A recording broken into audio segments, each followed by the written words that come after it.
The movie industry kicking off 2023 on a better note. Now, the first full weekend earning an estimated $104 million at the box office. That's up 60% from the first weekend of 2022. Joining us now with a full roundup is Yahoo Finance's Allie Canal. Allie, lots of expectations just in terms of Avatar's new movie, how many people are going to go out and see that. Seems like some of that momentum has continued into the new year. Definitely, and I think there were two big movies that were driving a lot of the attendance this past weekend. You mentioned the Avatar sequel, and The Way of Water does continue to do what analysts said it was going to do. Ride that momentum, keep breaking records. Currently, the movie has earned more than $1.7 billion globally in its first 4 weekends. That makes it the 7th highest grossing film in history, with even more room to run. Director James Cameron, he said he fully expects this movie to surpass that coveted $2 billion mark. Now, that's been very hard for films to do amid this pandemic era. Even a film like Spider-Man No Way Home, despite all of its success, came in just shy of that $2 billion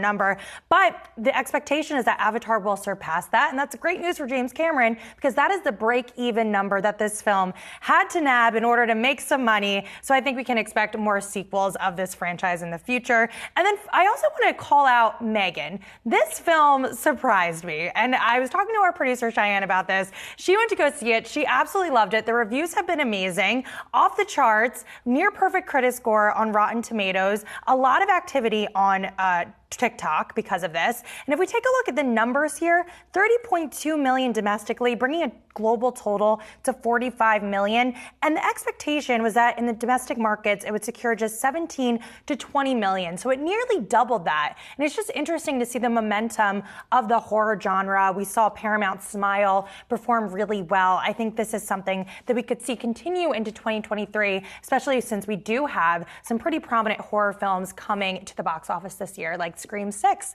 which I personally am very excited about. Oh, no. Is that really happening? I love the Scream franchise. Heck yeah, it's happening. Oh, my goodness. I had not heard of M3GAN, so I guess I'm not watching enough television. A lot of younger kids are into it, so that's something that I think, could have more momentum. All right, on television, that old-fashioned thing that some of us still watch. The Golden Globes are back tomorrow.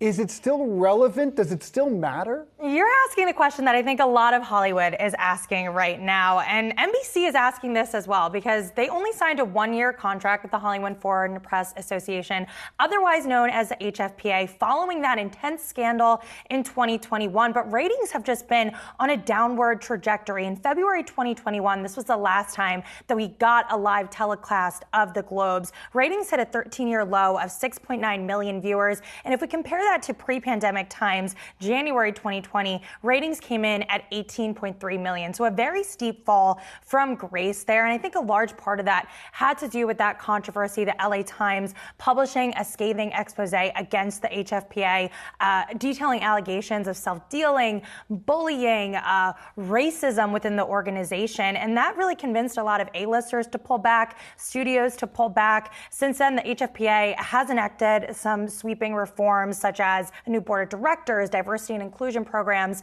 But is it too little, too late? And I think the ratings will show us that tomorrow night. But a Tuesday versus a Sunday, I don't have high hopes for this.